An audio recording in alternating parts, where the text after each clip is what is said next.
Alright everybody, what's up? Breathe the Turtle back here again.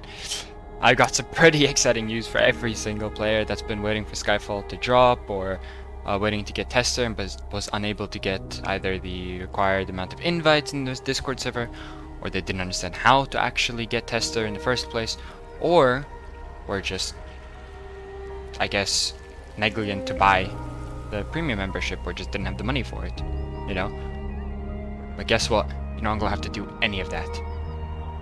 Skyfall is now open testing to absolutely everybody.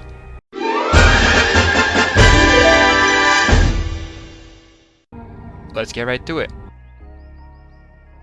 So, first, once you join the game, you'll have, I guess, a new game option, and you'll create a slot. Once you create a slot, well, of course you won't be able to do that, but once you create a slot, it's going to put you in the editing section, where you get to either spin for a race, right here, which certain races currently don't have any buffs, and some will get buffs later on. And there's currently one unobtainable race, which is Rast, which is my race. It's the evolved version of Darkin's race. Currently the only way to obtain it is being given it by developers or the game owners. But later on, it will have some kind of ritual or something along those lines to be able to obtain the race, some kind of obtainment method.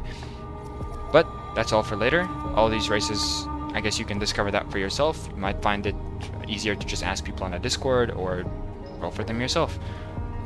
But one thing to mention is all races will have some kind of passive buff, but some races will also get an active skill. Just so you remember that. Now, for character customization, I've already customized, so I can't really choose much, and also the Rast evolution doesn't really have much for my face, but you get to choose a face. One of many hairstyles, there's quite a few actually. Sigils, which currently have not been added, but they're going to be like passive buffs slash skills, I think, if I remember correctly. And then you also have the option to enter Blighted mode, which is basically like hardcore mode where you get buffs, or will get buffs in the future, but you also suffer more. Like if you were to die once, that's it. All your stuff is currently gone. But if you were to kill a player, you'd have a higher chance, well, at least a very high chance, to make them drop their items. And in the future, there's going to be other buffs that the Blighted players or hardcore players will receive. So, now that I've discovered, or at least covered all the menu, next thing you do is finish. You choose your slot, and you'll be offered a selection of servers. If you don't really care about any of this, and you don't know any of your friends, all you have to do is just click quick join, it's going to put you in a server. Once you join the game, the first thing that's going to happen is you're going to spawn in this, okay.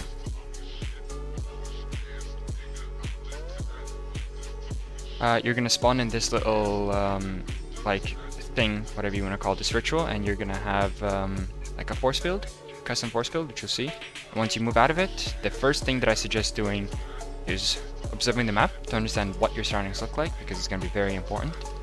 And then the second thing is to start getting money. To get money, you can collect mushrooms and trinkets all the way around the map. I'll actually pick this up just so I can showcase how it all works. Once you go and collect a bit of money, I'm not going to remember how much each of these things sells for, but I do know that mushrooms do sell for 5 Skyshards, or shards, whatever you want to call them. Coins, money, currency. But yeah, once you get a bit of that, you come over here. That's where you spawn in. You come up this, I guess, ladder or parkour section.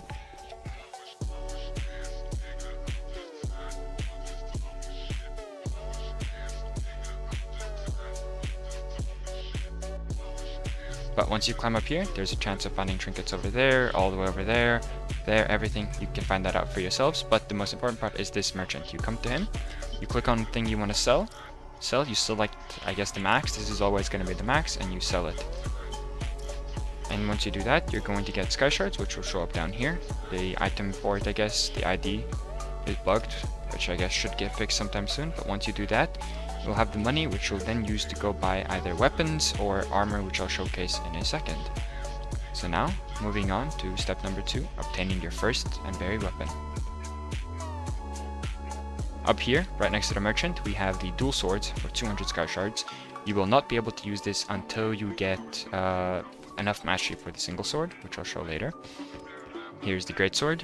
You will not be able to use this, I believe, until you get here, until you get heavy weapon, allowing you to wield heavier weapons. And it has some prerequisites which I cannot see, some stats and things you need to be able to actually use the greatsword, but you can figure that out for yourselves.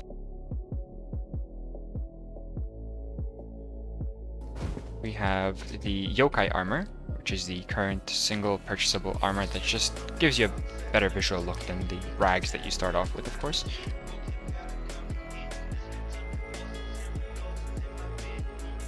We have katana right over here. This is the spawn, this is the katana, pretty easy to remember. The spear weapon costs 55 as well. Most basic weapons, I believe, cost 55. But I will give you guys a fair warning, I do not remember exactly where the dagger spot is because they moved it, and I'm not sure where it's currently at.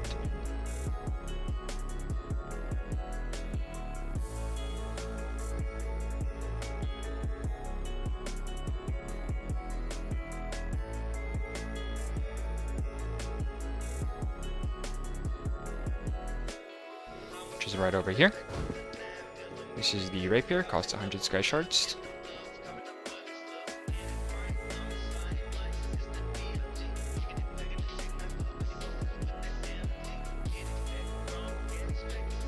And then the sword is right over here. Once you obtain your first Dunberry weapon, what you will do is get mastery. See these levels? That's the mastery for your weapon. To unlock any skills, as you can clearly see here, you need mastery. That number down there, the prerequisite to Fist 5, that's the mastery requirement. See, mine is currently level 4, so I cannot obtain this even though I have 37 skill points and it only costs 1. So to get mastery, you have to do damage to things. So you have to use that weapon, hit either a dummy, or you have to hit a player. The first thing you want to do is come right over here. That's the spawn, as you remember. This NPC. This NPC will give you a quest when you talk to him called The Hunt. With this quest, once you focus it, you'll see that you need to kill 10 players. To actually register that you killed a player, it's not about dealing damage to a player, it's about getting the final kill. Whether or not the player resets, or you punch him or hit him with a sword and they just die, that will count towards a kill. So if you want to use an alt account, you can freely use an alt account, hit them once, reset, that works. But you also want to be grinding mastery. This, on the other hand, the quest will give you 150 Skyshards and EXP, but don't get confused. EXP is not mastery. EXP is for your levels down here, which every level up I believe gives you 2 skill points, or maybe 3. I'm not 100% sure, don't remember exactly, but you'll find that out for yourselves. With each of these levels, or it might even give 1, actually do not remember at all. But these points are very important for you to have locked, like, either skills or basic stats or passives in your skill trees, so you want to level up. And the ways you get EXP are from quests, landing up on a blow on a player. I think that's actually all currently. I don't think the Rift event gives you EXP. I'm not sure, but I don't think it does. So currently you can either do quests, which I'll showcase all right now, and of course landing the final blow on a player when they die. So if you kill someone and they reset, you'll still get the EXP for them. But mastery, on the other hand, to get mastery for your weapon, you have to land hits. You actually have to hit the thing. Each hit counts as like a portion of the EXP. And if you do not have the option to use multiple accounts on Roblox and farm your alts, if you were to join a fresh server, which you can do by blocking a player like this in each server until you create your own server, there will be dummies littered all around this area. Right over here, there I think. They might even be here, but I do not remember. And hitting these dummies will also give you EXP. Or mastery, I mean, and with this mastery you'll be able to actually unlock your skills in whatever skill tree that you're in. All the NPCs and quest givers currently, I guess, are easy to find. I'll showcase them all anyways, but some currently do not have anything. They don't do anything, like for example this NPC down here and the one up there. They just give you a dialogue. Maybe there's some kind of prerequisite you need beforehand, but they currently don't do anything from my knowledge. But as we've already recovered, this NPC over here gives you a quest that will give you the hunt quest. Then we have 2 really important NPCs right over here. This I will count as an NPC, by the way. We have the blacksmith, which you can enchant your weapons if you have a gem on you, an enchantable gem, which you'll be able to get from something I'll show in a second. You also have the repair table, where your weapons have these little health bars. Even items, I think, can get them, but these little white health bars, whenever you die, they decrease. They have a chance to decrease by a little bit. And whenever that reaches 0, you dying will have a chance to drop your weapon. I do not know the exact chance. It might be 100%, might be 50, might be 20. I do not remember, and it might change in the future, but you do have a chance. And to prevent that, you just have to come here, talk to it, and the grindstone will let you repair money for, your, I guess, health or durability on your weapons for Skyshards. Then to obtain the enchants and like gems and armor and 3D armor, which I can't showcase right now, that's obtainable in this event. Talking to this, you can sign up for the Rift event, which during the Rift event you'll be given 2 spells, and your goal is to survive last. You're meant to kill everybody else and survive last, and once you win the event, you'll have the temporary chance to use the spells in the server until you die or leave. Oh my god, okay. People are pretty, I guess, obnoxious in this game, but you'll figure it out. You can just fight back.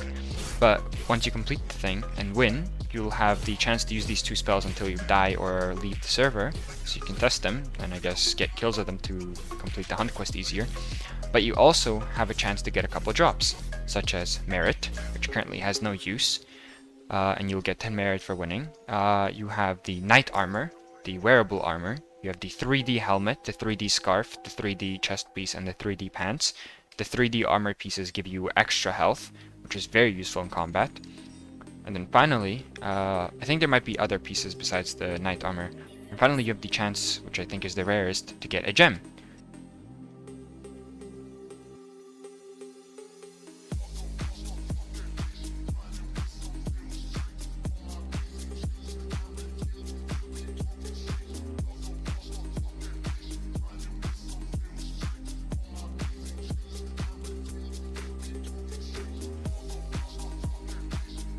The old man quest. Once you talk to him, he's going to ask you to give him, I think, 100 Skyshards. And once you pay him 100 money, he's going to give you some EXP and I think some money back or something.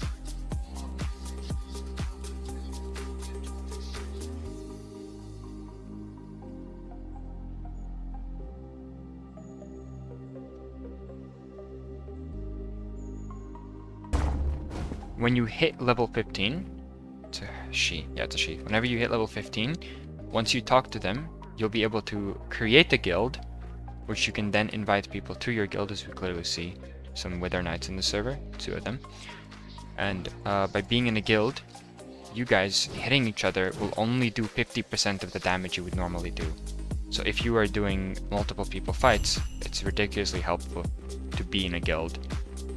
And to leave the guild, that's the same thing. You talk to her and you leave the guild. To invite people to your guild, you will be given as the guild leader the guild officer, whatever you want to call this thing. And with this thing you can just click on a player to either invite them to the guild or remove them from the guild.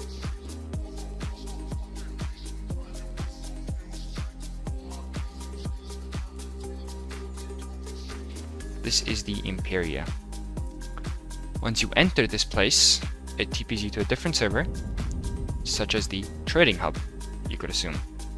And in this place, all your skills, of course, are disabled. All your abilities, except your dashing and running, are disabled. And you will be, I guess, able to just come here, chat with people, and access the global market. Or the black market is what they call it, but in this case, it's the Empyrean Embassy. In this place, you'll be able to purchase any item that people put up for sale for either Skyshards, which is these things, or for Robux. To put something for sale, you will have to either choose Skyshards or Robux here, select the, I guess, wanted item, and then if you were to choose Skyshards, you just put in the price, like let's say 200, even though it costs 175, and you just list the item. But if you want to use Robux, on the other hand, you need to get the ID for your shirt, pants, or t-shirt.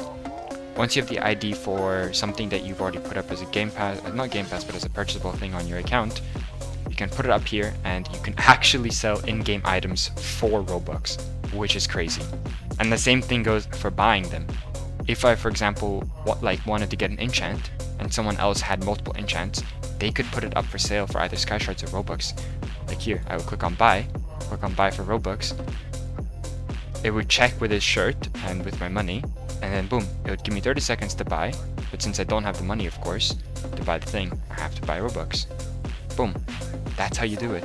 Can you imagine a game where you can buy other players' stuff for Robux?